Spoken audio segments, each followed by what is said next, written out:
जय हिंद दोस्तों आज के वीडियो में हम कुछ महत्वपूर्ण पॉइंट हैं ईवी हैवेल साहब के बारे में, तो उस पर हम लोग चर्चा करेंगे। ईवी हैवेल साहब के बारे में चर्चा करेंगे इस वीडियो में। इससे पहले वाले लेक्चर में हमने राजा रवि वर्मा को डिस्कस किया था, उनके जो महत्वपूर्ण एग्जाम में पूछे जाने वाले सवाल थे उस बारे में चर्चा हुई थी। आज के टॉपिक में डिस्कस करेंगे ईवी हैवेल साहब के बारे में। तो ईवी हैवेल साहब का पूरा नाम था अर्नेस्ट बिनफील्ड हैवेल।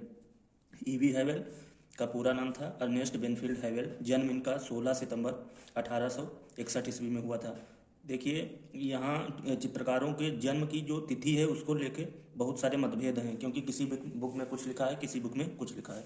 तो इनका जन्म जो है 16 सितंबर 1861 ईस्वी को हुआ था। स्थान वर्कशायर, इंग्लैंड में इनका जन्म हुआ था। मृत्यु कब हुई इनकी? 1934 ईस्वी में 31 दिसंबर को इनकी मृत्यु हुई थी। फिर अगला पॉइंट है कि ईवी हैवेल अंग्रेज कला शिक्षक थे। ये मद्रास कला विद्यालय के प्रथम प्रधानाचार्य थे। कब से कब तक रहे? 1884 से 1896 ईस्वी तक रहे। तथा फिर कलकत्ता कला विद्यालय के प्रधानाचार्य 1896 से 1905 ईस्वी तक रहे। तो आपसे सवाल ये पूछा गया है और पूछा भी जा सकता है कि मद्रास कला विद्यालय के प्रथम प्रधानाचार्य कौन थे?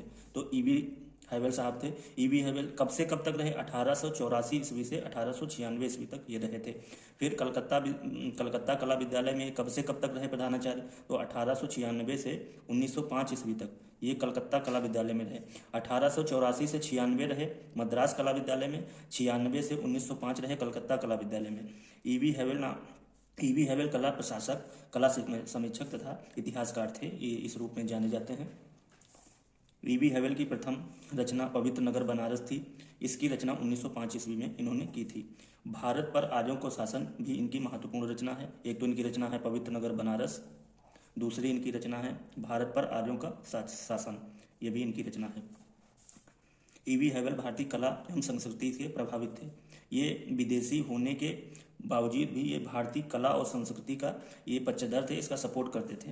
हैवेल ने भारतीय छात्रों से यूरोपीय कला का परित्याग करने को कहा। हैवेल ने कहा, भारतीय कला स्वयं में संपन्न एवं आदर्श है, इसलिए हमें किसी अन्य की कला को आत्मसात करने की जरूरत नहीं है। इन्होंने कहा कि भारतीय कला खुद इतनी आदर्श और संपन्न है कि हम दूसरे की कला को क्यों आत्मसात करें, हम अपनी कला को आत्मसात करेंगे और इसी के साथ आगे बढ़ेंगे। ईवी हैवेल भारतीय कला पर पाश्चात्य कला थोपने के विरोधी थे। ईवी हैवेल ने कलकत्ता कला विद्यालय से यूरोपीय चित्रों की अनुमति लॉर्ड कर्जन से प्राप्त किया और चित्रों को हटाया था। ईवी हैवेल साहब ने लॉर्ड कर्जन से अनुमति ली कि कलकत्ता कला विद्यालय से यूरोपीय चित्रों को हटाने की अनुमति इन्होंने ली थी। कलकत्ता में हैवेल के विचारों को साकार रूप देने में तथा इनके सहयोगी के रूप में अवनींद्र बाबू का महत्वपूर्ण या प्रमुख स्थान है। ईवी हैवेल तथा अवनींद्रनाथ टैगोर के सहयोग से भारत में एक बार पुनः स्वदेशी कला स्थापित हुई, जिसके कारण हम बंगाल शैली के प्रणेता ईवी हैवेल तथा बंगाल शैली के जन्मदाता अवनींद्रनाथ टैगोर को माना जाता है। बंगाल शैली में चित्रकला बनाने का माध्यम क्या था? जो बंगाल शैली हमारी पनपी, उसमें जो चित्रकला बनाने का माध्यम क्या था? वास पद्धति और टेम्परा, दो पद्धति थी चित्र बनाने के। एक वास पद्धति था, दूसरा टेम्परा पद्धति था। बंगाल शैली को वास शैली भी कहा जाता है। तो जैसे आपसे सवाल पूछा जाएगा कि किस चित्रकला शैली को वास शैली कहा जाता है, तो बंगाल शैली है, इसको वास शैली भी कहा जाता है। अब ईवी हैवेल की महत्वपूर्ण रचनाएं कौन सी हैं, इन्होंने किन किन पुस्तकों की रचना की? तो इंडियन स्कल्पचर एंड पेंटिंग इनकी महत्वपूर्ण रचना है। इंडियन आर्किटेक्चर इनकी महत्वपूर्ण रचना है। आइडियल्स ऑफ इंडियन आर्ट्स इनकी महत्वपूर्ण रचना है। पवित्र नगर बनारस इन्होंने 1905 में इसकी रचना की थी, ये महत्वपूर्ण रचना है। आर्यों के शासन इनकी महत्वपूर्ण रचना है। अजंता फ्रेस्को और द बंगाल पट भी इनकी महत्वपूर्ण रचना है। तो बेसिकली ईवी हैवेल साहब से जो महत्वपूर्ण क्वेश्चन यही पूछे जाते हैं। एक तो इनका जन्म स्थान पूछ लिया जाएगा कि इनका जन्म कहाँ हुआ था, तो इंग्लैंड में हुआ था।